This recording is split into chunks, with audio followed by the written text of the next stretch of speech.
I can't say the Browns had a good game this week, but there were some positives in the game, and so we'll get to those in a moment here after I play my intro. I actually have to, so we'll talk about it in just 1 second.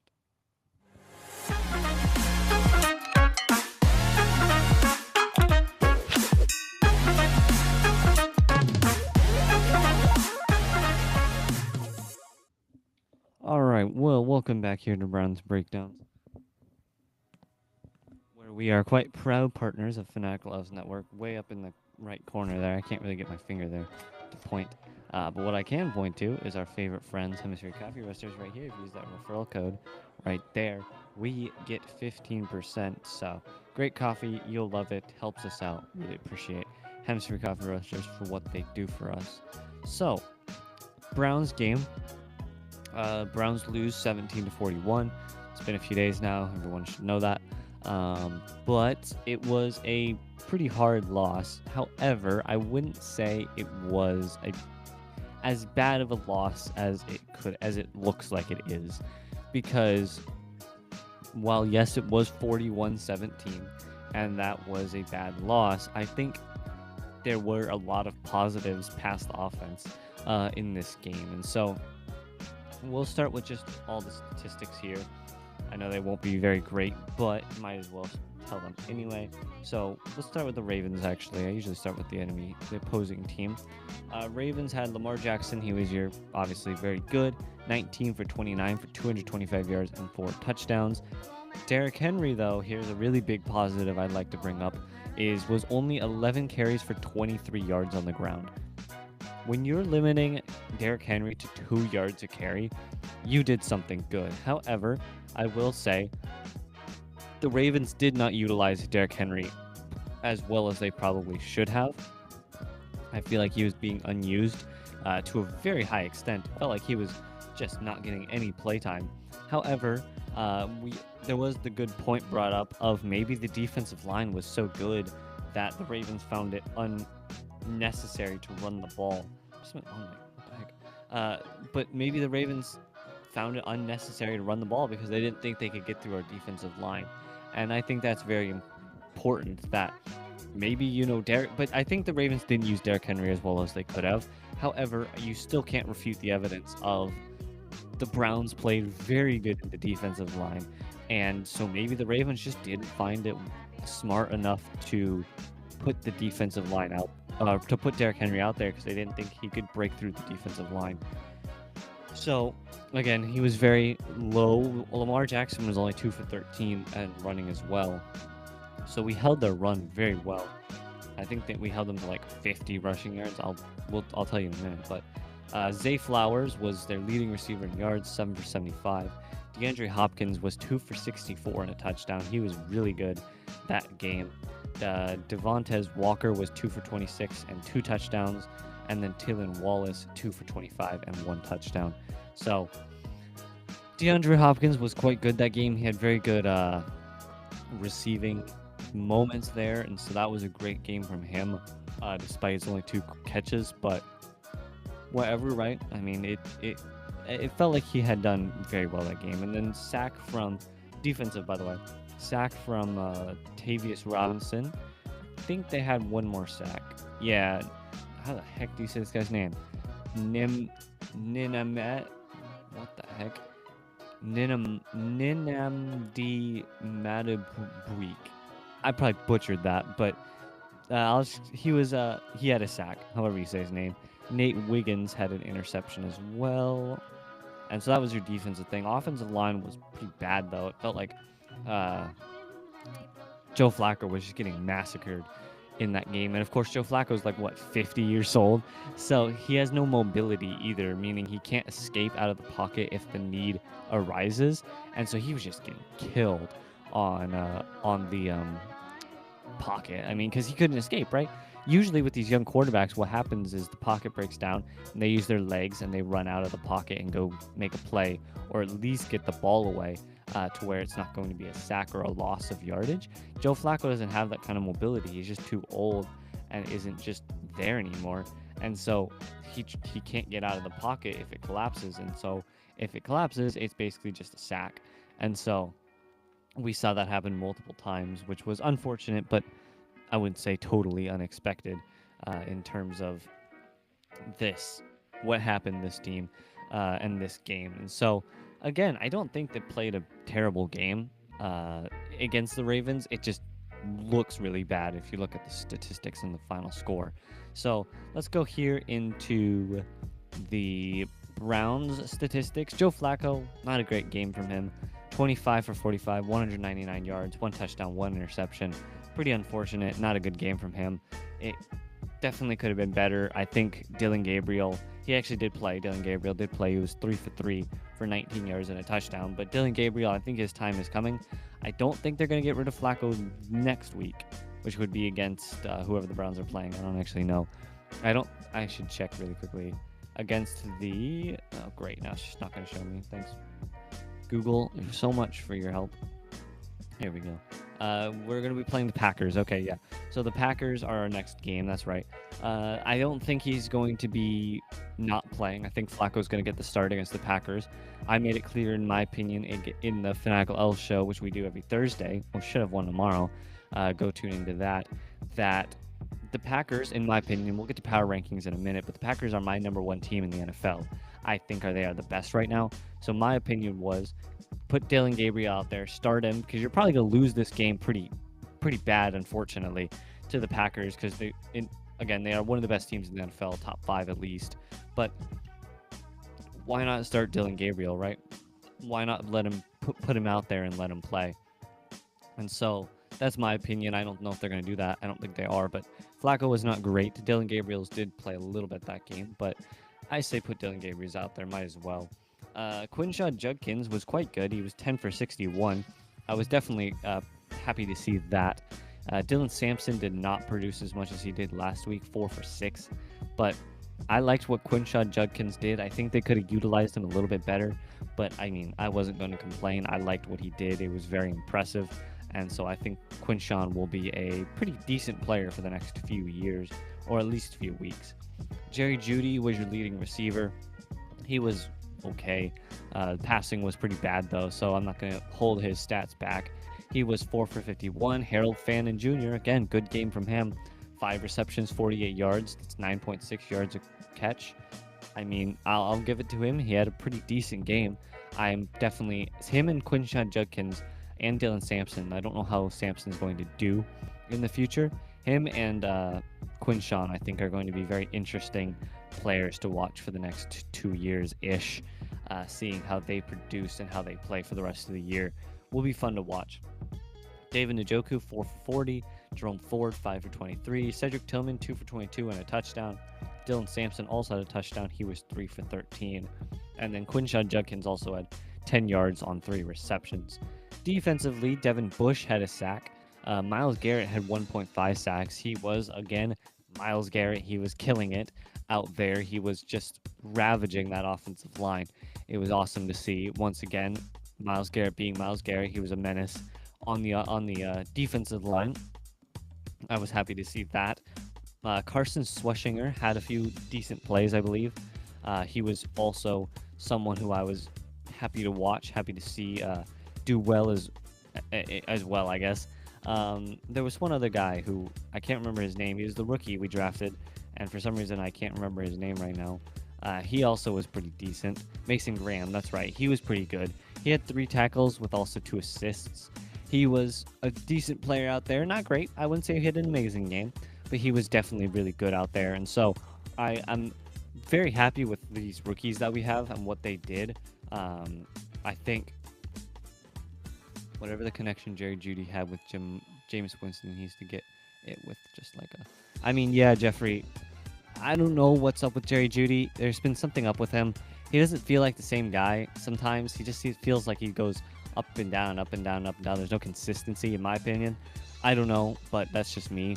But Mason Graham had a decent game. Happy to see how he's been producing. That was a good game from him. We didn't have an interception. I thought I saw one, but that's kind of the defensive side of the ball. We'll go to team stats. Now, this is something very interesting I think we need to touch on more. The Browns beat the Ravens in every single team statistic past yards per play. They were 322 total yards. The Ravens only had 242. They were 207 passing yards. Raven only had 197. They had 115 rushing yards to the Ravens 45, which is kind of crazy. And they had 4.5 yards per play to the Ravens 4.6. So again, statistically wise, this looks like a game that the Browns should have won, and I think they could have won this game as well. But yeah, there you go. I see what you mean. Jerry Jeudy and James Winston was joined to help him, and Joe Flacco. Yeah, I feel like Joe Flacco. They were trying to replicate Flacco Mania again back in 2023. They were trying to replicate that, and obviously it hasn't worked. I think Joe Flacco is only one or two more games left as the starter before he's benched for Dylan Gabriels. I said it a few minutes ago. In my opinion, put Dylan Gabriels out there now against the Packers. I find that an unlikely win. Might as well put him out in home against a hard team, and if he does well, then you've got proof he's a good quarterback. So, but that's just me. But like looking at these team statistics, I mean, again, it looks like a Browns win. It just was such a brutal score, and so the Ravens 3 for 12 on third down. The Browns were 7 for 18. We were just not able to really get anything going. We didn't have a whole lot of penalties, right? We were 6 for 42. Don't forget, Flacco also had that fumble in mid-game, but it isn't a bad statistically game. Like there wasn't a bad statistics. And so I'll talk more about my opinion as well as getting into the power rankings in just 1 second after I play the advertisements. So if you're watching this live, there won't actually be any ads, but if you download us on Spotify or Apple, which you should, it's where we want you to be, though we appreciate everyone watching, you should hear ads. So we'll be right back after this ad.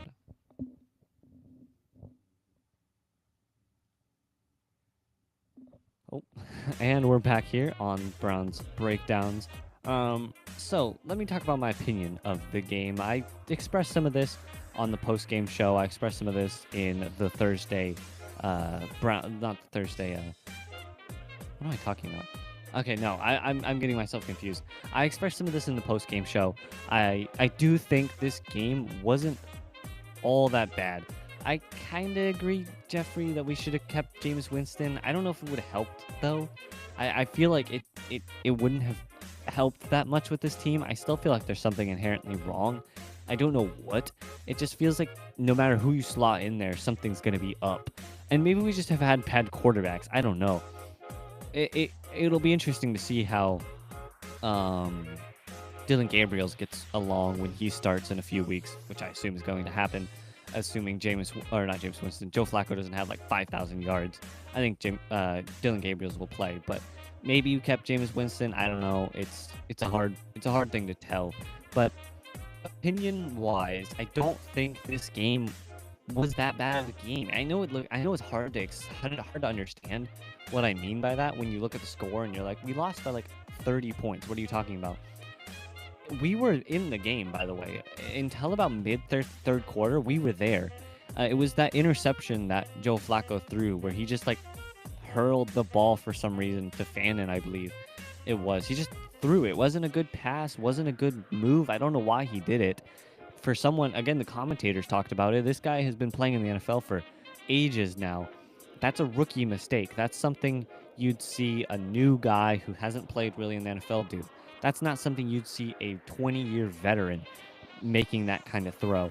And so that, I think, killed the game. I think when he threw that interception, it was about game over at that point. Maybe you had one more shot, but that interception, I think, killed the game. And so, but looking at it, I mean, it was what? It was 20-10. Yeah, it was 20-10 third quarter. Like, the Ravens seemed out of it. It was only 10-3 at halftime, I believe. I believe it was 10-3 at halftime. That's a single score. You go out there at halftime, stop the Ravens, you score a touchdown, you're tied. Even if you, let's just say we go to that 10-20, that's only 2 scores. That's not an insurmountable number, especially with how poor the Ravens offense was playing at that point. Because the Ravens offense wasn't doing that good. Lamar Jackson seemed kind of out of it. Derrick Henry seemed out of it. the offense wasn't doing as good as it probably should have been. It just blew up after the defense. I think the defense got tired at the late into the game, or mid third quarter, late fourth quarter. I think they got tired, and I understand, right? The offense couldn't stay out on the field for more than 5 minutes. That wears you out very quickly. At some point, you just can't stop them anymore, especially when your offense can't stay on the field to give you a rest. But we were in this game till that point. It was only 10-20. You had an opportunity. If you had gone down, scored a touchdown, you're within 3 points, right? You give the Ravens one more stop, and momentum shifted now, and you have the ball with only needing to get 3 points to tie the game. You have an opportunity to start winning that game. The offense just couldn't get anything done. I mean, we didn't score a single point in the first quarter, which was unfortunate. We held the Ravens to 3, right? It was 3-0 at the end of the first quarter. It just didn't work out. It was just such an unfortunate game because the offense couldn't get anything done. The defense was killing the Ravens. It felt like the defense was just not letting them up. I mean, for an example, there was I don't remember if it was the interception or the fumble where they got into the end zone, but he was proclaimed down at the 1, and we stopped them. Or am I thinking of the Bengals game? I might be thinking of the Bengals game. I don't think I'm thinking of the Bengals game. But we went out there, even if it was the Bengals game, that still fits my point. It was at the 1, and we stopped them, and they didn't score, right? It was down at the 1, and we stopped them completely. I think it was the Ravens, because they ended up going for it on 4th down and getting a nice throw into the back right corner of the end zone. But, I mean, looking at it, we literally were down at the 1, and we stopped them. It's because they didn't use Derrick Henry. But we completely stopped them. The defense was killing the Ravens. The Ravens couldn't get anything done. There were some missteps, yes, but there always is. But the defense was literally every single drive. The defense was giving us a chance, and the offense blew it.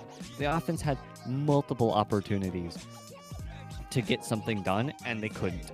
We could have won this game if the offense could have just produced something, because the defense was telling us over and over and over again, you have a shot now. Go out there and score, and we didn't. And I think, yes, play calling probably did need to be a little bit better. It definitely wasn't great. But again, the game was ours for multiple quarters, and the offense just couldn't capitalize. And I think that's going to be a problem. Also why I think Dylan Gabriels is going to get a start soon, because quarterback runs your offense, right? Quarterback is the offense, basically, in modern NFL. And if you don't have a good quarterback, you don't have a good offense. Now, yes, you can have somewhat of a decent offense if you don't have a good quarterback, but it's much harder. Without a good quarterback, your offense is just not going to work. And so we need quarterback play. I think this game, if we had I said it in the post game, if we have a top 12 quarterback, I think we win 12 games this year. I'm going to be honest. I think if we had a top 12 quarterback, let's just say someone out there, right? Top 12, I think we win 10, 12 games this year. This defense is amazing. This offense feels like it has weapons. I think Jerry Jeudy is still good. I think we have weapons here on the offense. We just don't have the quarterback to activate those weapons. And I think this could be another year where it feels like we're wasting a defense like we did a few years ago. Now, maybe not. Maybe the team starts up. It's only 2 losses. Maybe kick into gear, win 4 straight. Who knows, right? But it definitely feels like this is an 0-3 start, because I don't think we're going to beat the Packers. But, I mean, who knows? Yeah, like a Geno Smith. Geno Smith kind of got torn apart by the Chargers, though. I don't know who my top 12 would be. You could say Baker Mayfield. I know there's some hard feelings with him, but he's been amazing with the Buccaneers. Let me just look up the QB power rankings, and I can give a better analyzation. But I think really, if we had top 12, top 10, not even top 10, if we had, let's just see, number 12 would be, well, it looks like they have Joe Burrow, but they say Browning. Is this just regular power rankings? Yeah, it is. Whoops. I need quarterback power rankings. I think Jake Browning, right? Jake Browning. Let's see how he does with the Bengals, but I think he could have done something like it. I wouldn't have been surprised. So let me go to the 12th best quarterback, and let's just see what they have. Kyler Murray. Kyler Murray is what they have, and Arizona Cardinals. Now, I'm not big on Kyler Murray. I don't know if he would have been great, but I think Kyler Murray could do it. I think he'd be pretty good. They also have Drake May for the New England Patriots. You put Drake May in here, I think he could do it.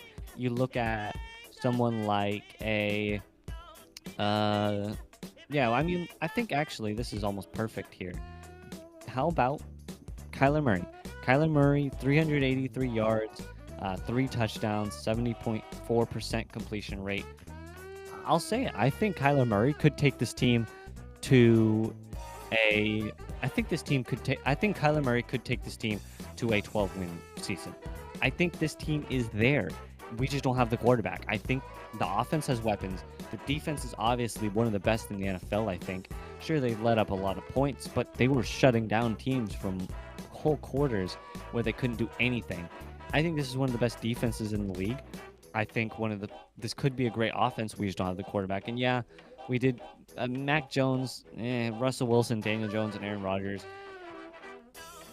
Yeah, we also passed up on Josh Allen. So, I mean, and Mahomes and like 12 other quarterbacks. There's nothing you can do. Quarterbacks are just hard to predict. Now, Josh Allen, sure. Josh Allen wanted to come here. But you can't really. Hindsight is 2020, right? Everyone knew Josh Allen was going to be a project, right? People knew that Josh Allen was going to be a year-long or multiple year-long project where you have to work on him for years, and maybe that was why they were scared away, but I don't know. So before we wrap it up here, I'm only going to be here for a few more minutes. Let's just do power rankings. I'll talk about where I have the Browns right now. So let's start with NFL.com, where they have the Browns. They have the Browns, and not disunderstandably, that's not a word, but you get what I'm saying. They have the Browns at 31. Sure, okay, that's fine. NBC has the Browns at 31 as well. The Bleacher Report has the Browns at 28. And USA Today, I don't know if that's just like a good source or not, but whatever, has the Browns at 31. So 31 seems to be the consensus for the Browns, which I think is reasonable. I think, okay, yeah, you're right, Jeffrey, those were people they passed up. I don't know if I would have, I don't know about Aaron Rodgers, and I don't know about any of these guys. Mac Jones, who knows what he's done? He hasn't done anything great. Russell Wilson was old and broken coming out of the, not Cowboys, Broncos. Daniel Jones, again, he was terrible with the Giants. And Aaron Rodgers, he's like 55 years old. It could have been either a greatness or another Joe Flacco. So I think I'm fine with what they did, not picking those guys up. I think those all were people we could have selected, sure. I don't think they were a good choice, though. Looking at it, and in that moment, I don't think it was a good choice. Looking at it now, right? Daniel Jones is like top 10. Russell Wilson is like Hall of Fame play right now. Aaron Rodgers is pretty good. Mac Jones is doing good, though I think that's situational with the 49ers. But looking at it in that moment of free agency, I think they made the right choice not picking those guys up. But before I wrap everything up, I'll do my power rankings, just top 5 and then the Browns. I'd say Packers, Eagles, Bills, and then Chargers, and I'll say for number 5, I'll say, oh man, I don't even know, Bucks. So Packers, Eagles, Bills, Chargers, Bucks. Weird top 5, by the way. Would not expect that to be the top 5 2 years ago, but I think Packers are the best team in the NFL. I think Eagles are very close, but Browns, I think we'll put the Browns at 30. I think the Dolphins are worse. The Dolphins are the worst team in the NFL. That's obvious. And I'd say maybe you say Panthers are worse, but no, I say Browns are 30. They're not good.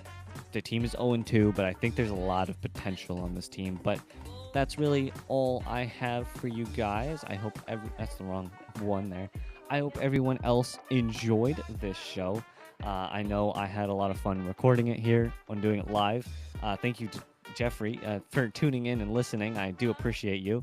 I hope everyone has a great rest of their week. I will be back Saturday or whenever I need to record the pregame show on Saturday. So I'll talk to you guys then. I love you all, and I will talk to you guys on Saturday. Let me get my outro. All right. Yeah, we are 30th. Yeah, we are 30th. The Saints are even better. Yeah, the Saints are pretty bad, but Browns are not great. But I love you all. I'll talk to you guys later. I can't find my outro. I'm going insane. Hold on. This is embarrassing. All right, I found it. All right, see you guys later. Bye. Peace.